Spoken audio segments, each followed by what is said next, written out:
Dalam pertemuan kedua ini, studi kelayakan bisnis, kita akan mengkaji tentang kaitan studi kelayakan perusahaan dengan manajemen dan ketidakpastian. Dalam manajemen dikenal fungsi-fungsi perencanaan, pengorganisasian, pengadaan staf, pengerahan, dan pengawasan. Bahkan oleh beberapa ahli dilambangkan fungsi pembaruan atau inovasi dan perwakilan representation. Fungsi-fungsi tersebut dilaksanakan untuk mencapai tujuan, baik tujuan jangka pendek maupun jangka panjang. Sehingga kita akan memahami bahwa studi kelayakan itu berguna untuk mengendalikan perusahaan dan mengantisipasi ketidakpastian.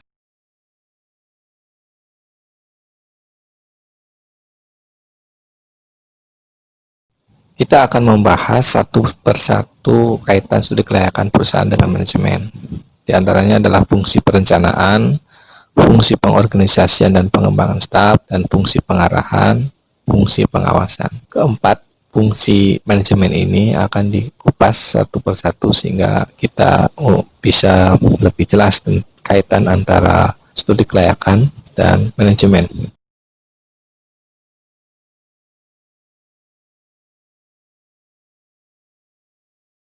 Studi kelayakan perusahaan untuk perencanaan. Studi kelayakan proyek atau studi kelayakan perusahaan jika dikaitkan dengan bidang usaha tertentu berfungsi sebagai perencanaan. Hal ini kita bisa pahami atau kita runtut bahwa sebelum membuat keputusan investasi, para investor akan mengadakan studi mengenai suatu proyek yang bersangkutan dengan sebaik-baiknya untuk mendapatkan satu gambaran tentang proyek atau kemungkinan dari proyek yang akan dilaksanakan agar kita bisa mengantisipasi berbagai kemungkinan buruk yang terjadi dari aktivitas investasi yang akan kita implementasikan. Beberapa pertanyaan yang bisa kita lontarkan dalam pemahaman ini adalah, adakah permintaan terhadap barang dan jasa yang akan diproduksi perusahaan? Bila ada, maka kita bisa melakukan investasi untuk memproduksi satu barang tertentu. Atau pertanyaan selanjutnya adalah, dapatkah bahan baku dan bahan penolong diperoleh dengan harga yang terjangkau? Bila bahan baku ini bisa diperoleh dengan harga yang terjangkau, kemungkinan bahwa proyek tersebut mendapatkan satu keuntungan sisi efisiensi dan bisa bersaing dengan kompetitor. Apakah tenaga kerja dan fasilitas pendukung tersedia dengan cukup? Bila ada, proyek itu bisa dilaksanakan dengan lebih sempurna. Apakah pabrik dengan kapasitas dan jenis tertentu bisa dibangun dengan biaya yang sesuai dengan kemampuan? Bila pabrik yang hendak kita rencanakan itu sesuai dengan kemampuan kita, kemampuan keuangan kita, kemungkinan artinya bahwa kita bisa mendirikan pabrik tersebut dengan kos yang ada. Akankah ada keuntungan yang cukup sehingga perusahaan bisa bertahan dan bahkan berkembang? Bila ada keuntungan yang cukup, sudah pasti, karena memang tujuan didirikan perusahaan itu adalah untuk mendapatkan profit. Dengan mempertimbangkan segala informasi tersebut, maka investor bisa membuat keputusan akan dilaksanakan atau tidaknya suatu proyek. Disitulah kaitan antara studi kelayakan dengan perencanaan perusahaan.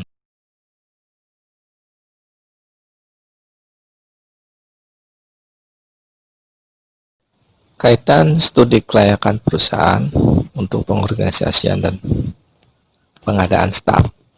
Studi kelayakan perusahaan bisa juga berfungsi untuk pengorganisasian. Di dalam pengorganisasian, manajer memutuskan posisi-posisi yang perlu diisi serta tugas-tugas dan tanggung jawab yang melekat pada setiap posisi. Dari analisa kebutuhan tenaga kerja yang dilakukan dalam studi aspek teknis dan aspek manajemen, akan kita ketahui beberapa hal yang menjadi titik poin di dalam pengorganisasian. Pertama misalnya adalah jumlah tenaga kerja yang seharusnya dibutuhkan harus sesuai dengan rencana kapasitas perusahaan, mesin, dan kondisi tenaga kerja yang tersedia. Karena bila ini tidak selaras atau searah, maka akan terjadi kekurangan tenaga kerja menyebabkan kinerja yang menurun. Atau juga bisa jadi kelebihan tenaga kerja akan menyebabkan tingkat cost atau biaya yang diperlukan tinggi tetapi tidak efisien. Selanjutnya adalah bagaimana kita menilai kualifikasi tenaga kerja yang tersedia. Tenaga kerja yang tersedia harus memiliki kualifikasi sesuai dengan kebutuhan tenaga kerja yang diperlukan.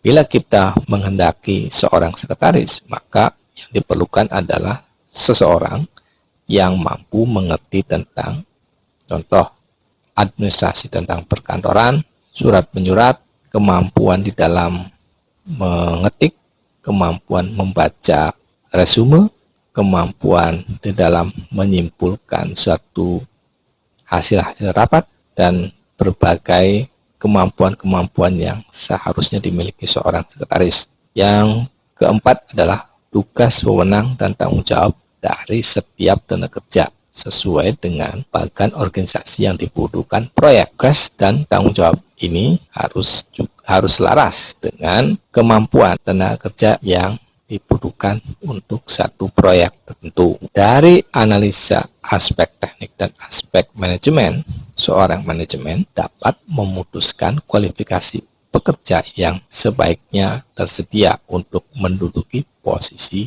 di dalam organisasi. Inilah poin-poin penting bagaimana kaitan studi kelayakan perusahaan untuk pengorganisasian dan pengadaan staf.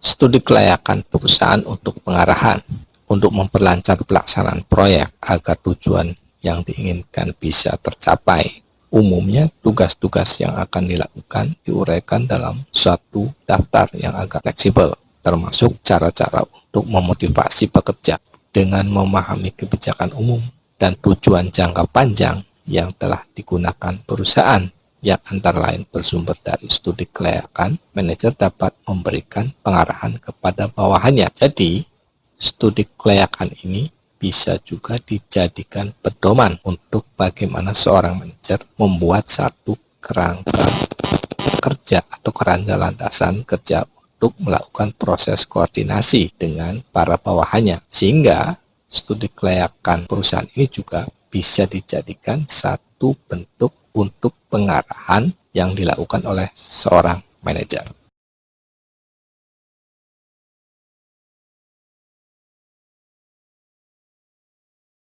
Studi kelayakan perusahaan untuk pengawasan.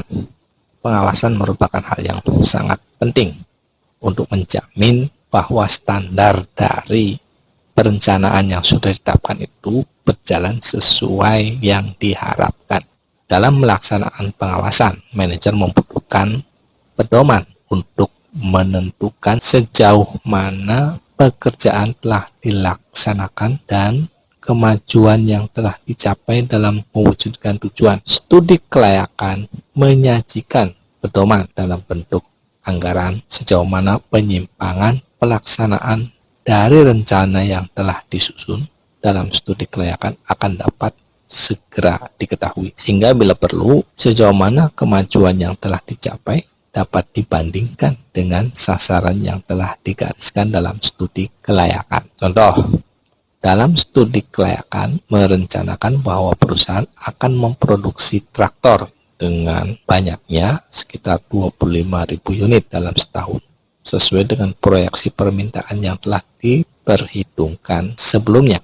Ternyata dalam pelaksanaannya penjualan perusahaan hanya mencapai 20.000 unit, yang berarti bahwa terjadi penyimpangan sebesar 20%, sehingga dari rencana ini ada penyimpangan. Oleh karena itu di sini manajer harus segera mendeteksi penyebab dan juga mengambil langkah-langkah untuk bisa menyelesaikan masalah tersebut. Inilah gunanya pengawasan, agar perusahaan bisa menjamin satu produksi, tapi juga bisa menjamin atau mengantisipasi adanya cost yang terlampau tinggi karena barang-barang tidak terserap di pasar, dan segera untuk mengambil keputusan.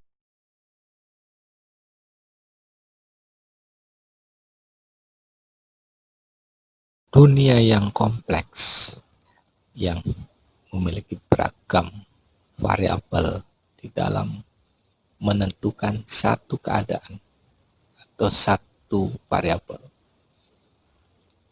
Ini yang menjadi perhatian semua kalangan di dalam menjalankan aktivitasnya, agar aktivitas yang ditanam atau aktivitas yang akan dilakukan memiliki satu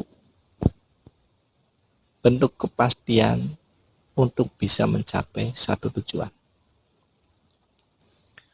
Oleh karena itu, di dalam kita melakukan studi kelayakan perusahaan adalah terkait dengan bagaimana kita mengantisipasi satu bentuk ketidakpastian di dunia, agar ketidakpastian itu bisa kita antisipasi dan kita bisa menjamin satu target atau sasaran yang kita inginkan atau perusahaan bisa kita raih. Dalam penilaian studi kelayakan proyek, perusahaan perlu menyadari bahwa proyeksi atau peramalan-peramalan memiliki kemungkinan yang tidak tercapai. Sehingga hal ini mengapa demikian? Karena ada banyak faktor ketidakpastian dalam proses pengambilan keputusan. Ini juga yang akan memunculkan resiko. Resiko bisa didefinisikan sebagai kenyataan yang ada lebih buruk kondisinya dibandingkan dengan peramalannya atau suatu penyimpangan dari yang diharapkan. Misalnya, dalam studi kelayakan diramalkan bahwa penjualan pada tahun pertama operasi perusahaan mencapai 100.000 unit. Kenyataannya, penjualan hanya mencapai 60.000 unit. Sehingga resiko ini perlu diperhitungkan sebelumnya dan dipertimbangkan. Bila terjadi penurunan itu, nanti dampaknya apa di perusahaan kita dan bagaimana cara mengantisipasinya. Terjadi penurunan ini juga sebenarnya harusnya sudah bisa kita prediksi mengapa terjadi penurunan, sehingga ketika kita membaca di dalam makroekonomi tentang perubahan-perubahan di lingkungan industrinya atau tingkat daya belinya masyarakat menurun di kawasan tersebut, penyebabnya apa? Ini sudah bisa kita antisipasi. Kadar ketidakpastian proyek akan mempengaruhi intensitas dari studi kelayakan. Ini semakin sulit untuk memperkirakan penjualan, biaya, aliran kas, dan lain-lain, akan semakin hati-hati seseorang dalam melakukan studi kelayakan. Contoh ya, bagi proyek-proyek yang menghasilkan produk baru, umumnya relatif sulit untuk memperkirakan proyeksi penjualannya. Sehingga dengan demikian, berbagai cara manajer akan mengantisipasi atau mengatasi ketidakpastian ini. Contoh dengan berbagai alat-alat analisis. Ada alat analisis sensitivitas, taksiran konservatif, analisa statistik, proyeksi, dan lain sebagainya. Inilah mengapa studi kelayakan ini juga bisa dipakai untuk mengantisipasi berbagai macam kemungkinan yang akan terjadi. Ya, ketidakpastian di dalam aktivitas usaha atau investasi atau proyek yang akan kita laksanakan.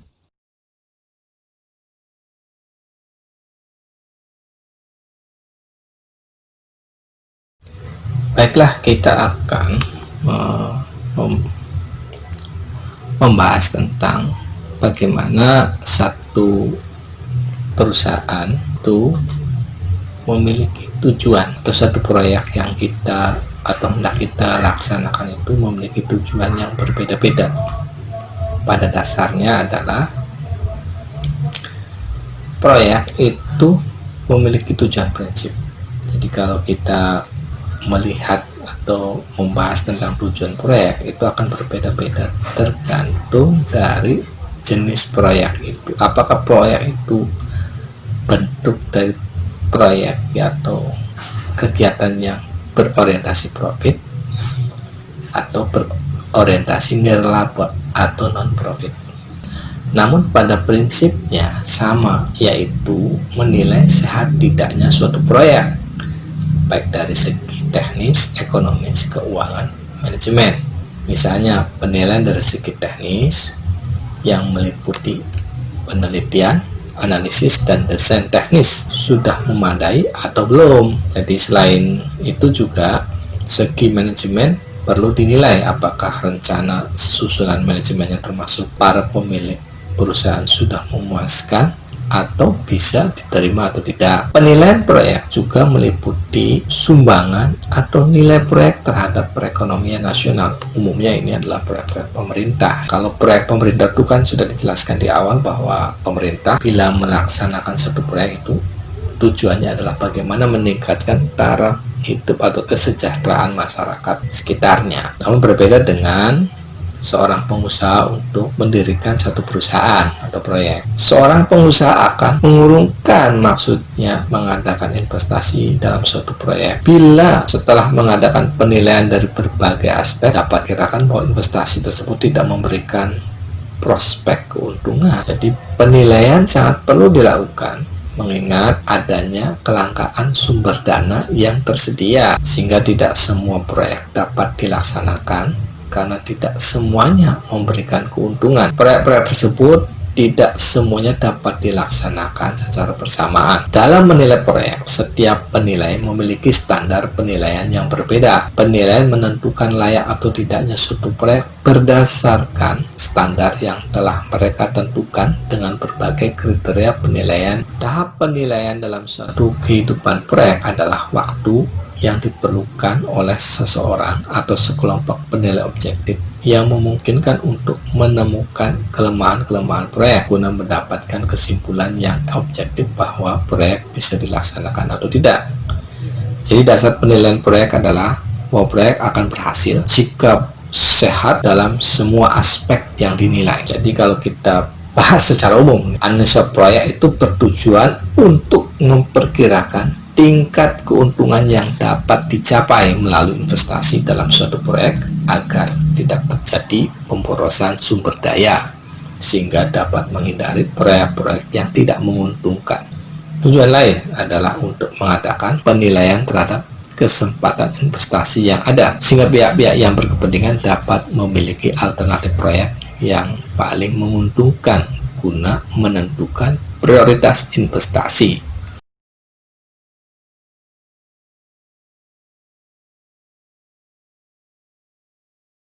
Jadi kalau kita bagi satu proyek itu ada yang berbentuk profit oriented atau proyek yang memang berusaha untuk mencari laba, ada juga proyek yang bersifat non profit oriented atau bersifat nirlaba. Nah, kalau kita menilai satu usaha proyek yang berorientasi profit, maka biasanya kita menjumpai pihak swasta, walaupun pemerintah juga sekarang ini juga memiliki beberapa perusahaan yang bersifat profit oriented seperti Pertamina, Telkom, dan sebagainya. Pemerintah memiliki saham yang ditanamkan pada perusahaan tersebut. Nah, penilaian bagi proyek atau usaha yang berorientasi profit ini ada beberapa kriteria yang bisa kita lihat. Satu adalah berbentuk perusahaan atau pihak swasta. Kedua itu adalah memiliki prinsip efisiensi. Namun demikian, semua organisasi juga sekarang itu menganut prinsip efisiensi, walaupun itu dilakukan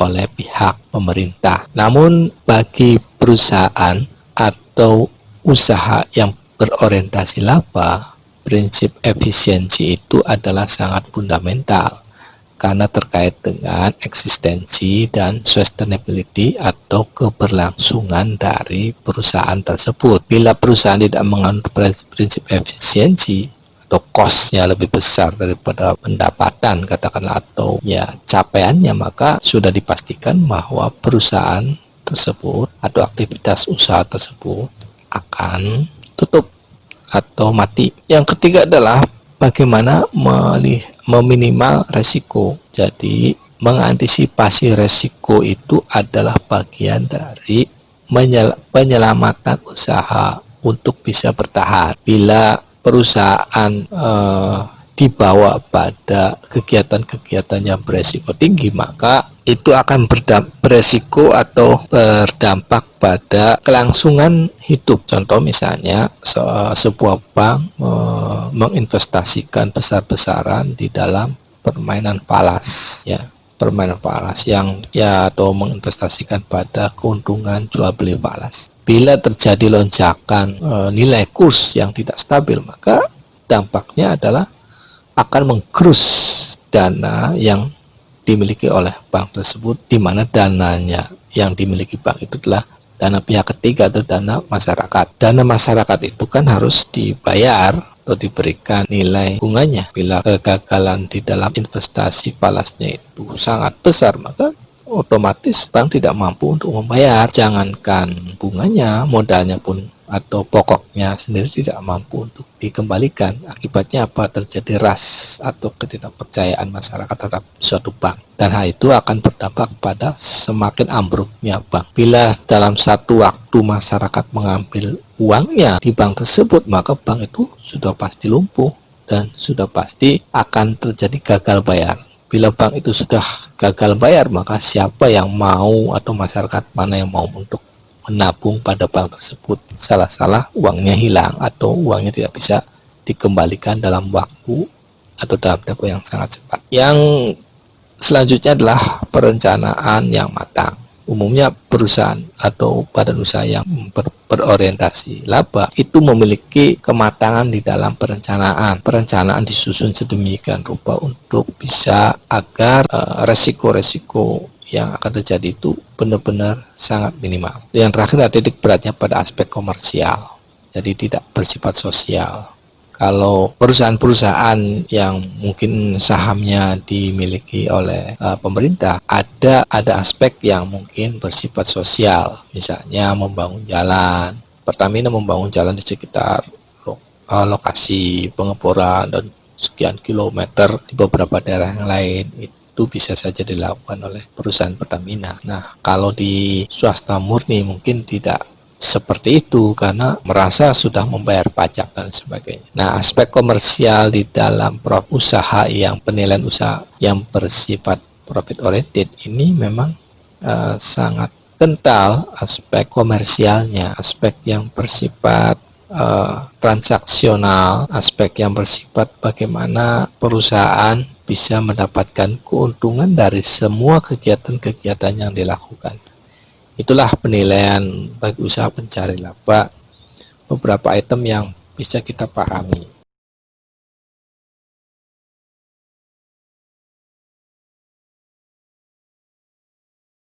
Kita menilai proyek bagi usaha yang bukan pencari laba. Usaha bukan pencari laba biasanya ditangani sepenuhnya oleh pemerintah, sekalipun tidak menutup kemungkinan pihak swasta atau kerjasama antara swasta dan pemerintah untuk menanganinya. Usaha-usaha yang dipandang perlu untuk ditangani sepenuhnya oleh pemerintah biasanya terjadi pada saat pihak swasta tidak mampu atau tidak mau menanganinya karena beberapa pertimbangan yang bersifat komersial tentunya, di mana usaha tersebut penting bagi perekonomian nasional, maka pemerintah turun tangan untuk mengatasinya. Pertama misalnya adalah proyek-proyek industri yang dilaksanakan untuk melindungi masyarakat dari monopoli swasta. Misalnya proyek penyediaan listrik, air, gas, minyak bumi, irigasi, industri berat, pengangkutan jarak jauh, dan lain sebagainya. Misalnya program Presiden Jokowi untuk membuat tol laut itu adalah bagaimana menyiapkan armada untuk transportasi Indonesia Timur dengan Indonesia Barat atau Tengah. Kedua, misalnya proyek-proyek industri untuk keperluan strategi dan pertahanan negara seperti Pindad, PAL, pabrik-pabrik kimia yang memang itu industri sangat strategis untuk pembuatan bom. Yang ketiga itu proyek-proyek yang memiliki prioritas ekonomi nasional yang sangat tinggi, misalnya pembangunan proyek-proyek yang berkaitan erat dengan pembangunan proyek lain, contohnya pembangunan pabrik semen, karena itu bisa untuk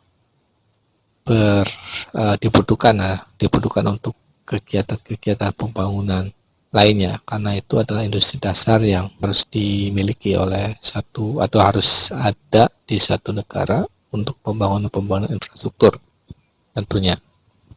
Yang keempat adalah proyek-proyek yang berjangka panjang, beresiko tinggi, dan menjanjikan keseimbangan atau menjanjikan keuntungan yang belum pasti. Kelima ada proyek-proyek yang membutuhkan modal relatif besar. Proyek-proyek yang membutuhkan modal relatif besar ini biasanya enggan untuk ditangani oleh pihak swasta, mungkin juga terkait dengan cadangan finansial atau kemampuan finansial satu perusahaan, dan juga relatif rasio untuk keuntungannya relatif cukup lama karena modal yang ditanam harus sangat besar.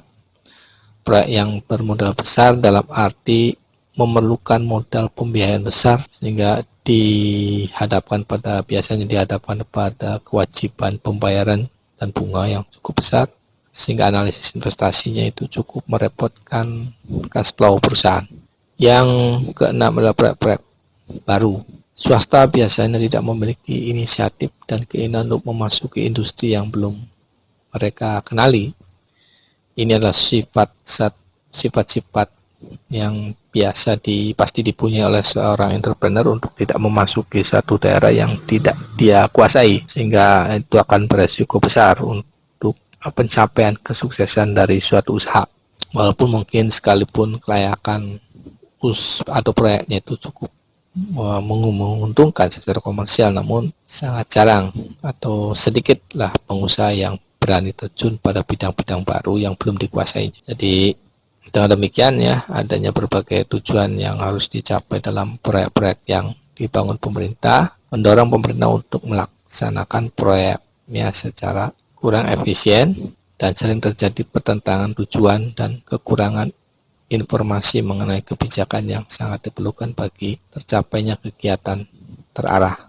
Oleh karena itu biasanya pemerintah menyerahkan bidang-bidang usaha yang memerlukan pengelolaan yang lebih efisien kepada swasta, dan hanya menangani proyek-proyek tertentu yang memiliki atau basis sosial overhead-nya atau memiliki fasilitas overhead-nya, yaitu fasilitas dasar yang diperlukan dan berbagai landasan penting bagi keuntungan setiap proyek. Jadi sebenarnya pengusulan oleh instansi pemerintah ini bertujuan untuk memenuhi kebutuhan masyarakat. Proyek-proyek yang bersifat nirlaba itu orientasinya adalah bagaimana pemerintah bisa mendorong aktivitas proyek itu bisa memajukan ekonomis atau kesejahteraan rakyat. Proyek untuk memenuhi persediaan barang atau jasa tertentu pada rakyat misalnya adalah pembuatan obat-obat generik.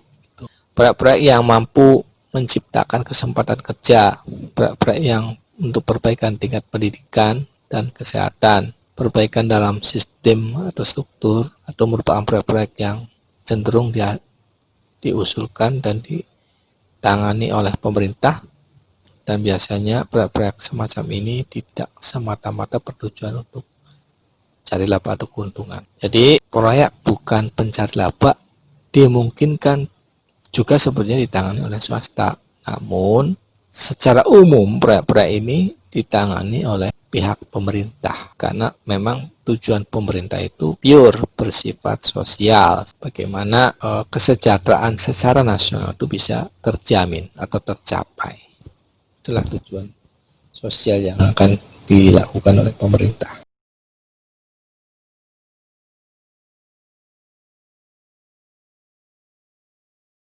Manfaat dari studi kelayakan proyek atau studi kelayakan bisnis untuk pihak-pihak yang berkepentingan. Secara umum kita melihatnya ada 3, yaitu manfaat bagi investor, manfaat bagi kreditor, dan manfaat bagi pemerintah. Manfaat bagi investor dalam hal ini bisa juga satu lembaga domestik atau asing, bisa pula individu pemilik modal domestik maupun asing. Investor adalah orang atau lembaga yang memiliki sejumlah dana dan menanamkan dananya secara langsung dalam suatu proyek investasi dengan mendapatkan kompensasi berupa dividen perseroan terbatas disebut pemegang saham. Dengan menanamkan dananya secara langsung di dalam kegiatan investasi, investor bisa berperan aktif dalam pengendalian dan pengoperasian perusahaan. Investor akan lebih memperhatikan prospek usaha tersebut. Pengertian prospek di sini adalah tingkat keuntungan yang diharapkan akan diperoleh dari investasi beserta resikonya. Ada hubungan yang positif antara tingkat keuntungan dan resiko investasi. Semakin tinggi resiko investasi, semakin tinggi tingkat keuntungan yang diminta oleh para investor.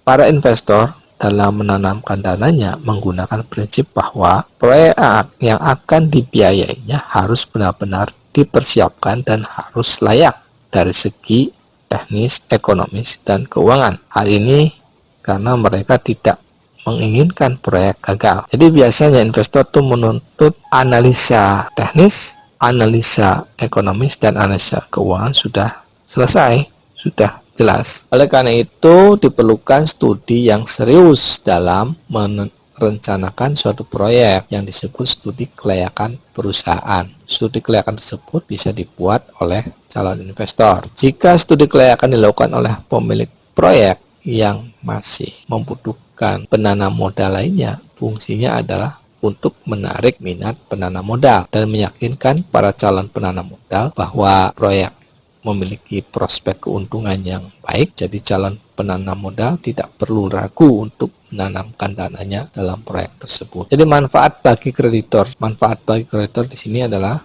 kreditor dalam kaitannya dengan pembangunan proyek, baik proyek itu berskala menengah maupun besar. Biasanya bank pembangunan atau bank keuangan atau lembaga keuangan, bukan bank, baik domestik maupun asing yang pendiriannya sah menurut hukum sesuai dengan peraturan perundang-undangan dalam suatu negara tersebut. Kreditor memerlukan studi kelayakan proyek karena ia harus menilai prospek proyek guna menentukan akan memberikan pinjaman pembangunan atau tidak. Kreditor asing biasanya untuk mendapatkan bantuan keuangan untuk memutuskan apakah pinjaman akan diberikan atau tidak. Model kreditor asing itu biasanya seperti Bank Dunia, dia akan mengadakan penilaian terhadap satu proyek. Studi kelayakan atau dalam lingkungan perbankan disebut dengan penilaian prospek atau penilaian kredit, bertujuan untuk menilai proyek yang mengajukan permohonan pinjaman. Biasanya studi kelayakan terhadap prospek tersebut dilakukan sendiri oleh bank atau lembaga keuangan, bukan bank, atau juga dilakukan oleh konsultan. Konsultan yang ditunjuk adalah yang telah direkomendasikan oleh bank atau lembaga keuangan yang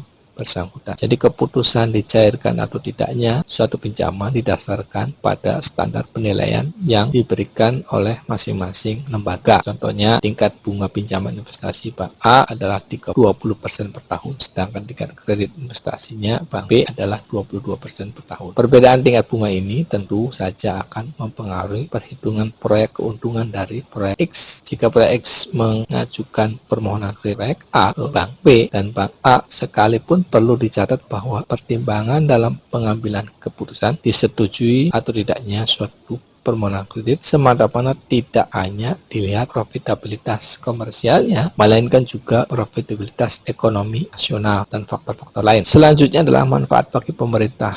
Pemerintah terutama lebih berkepentingan dengan manfaat proyek bagi perekonomian, yaitu bahwa apakah proyek membantu menghemat devisa atau menambah devisa atau memperluas lapangan kerja. Jadi manfaat tersebut terutama dikaitkan dengan penanggulangan masalah-masalah yang sedang dihadapi pemerintah. Misalnya pemerintah sedang mengadakan ekspor non-migas, maka proyek-proyek yang akan mengekspor hasil produksinya dan tidak menggunakan komponen impor akan lebih diterima oleh pemerintah. Sehingga biasanya perusahaan-perusahaan yang menganggap sektor yang sedang diprioritaskan akan lebih mudah mendapatkan berbagai fasilitas. Jadi intinya bila proyek-proyek itu dikerjakan, kemudian kalkulasi pemerintah itu akan melihat apakah akan mendapatkan pendapatan nasional, apakah kualitas komponen produk-produk produksinya itu menggunakan lebih banyak komponen lokal, karena dengan komponen lokal itu akan meningkatkan tingkat pendapatan masyarakat, akan meningkatkan aktivitas ekonomi yang saling menambah rantai nilai tambahnya pada masyarakat sekitar. Itulah 3 dari manfaat studi kelayakan bisnis untuk berbagai kepentingan. Nah, demikian untuk pertemuan kedua ini kita cukup atau kita akhiri sampai sekian. Saya ucapkan terima kasih.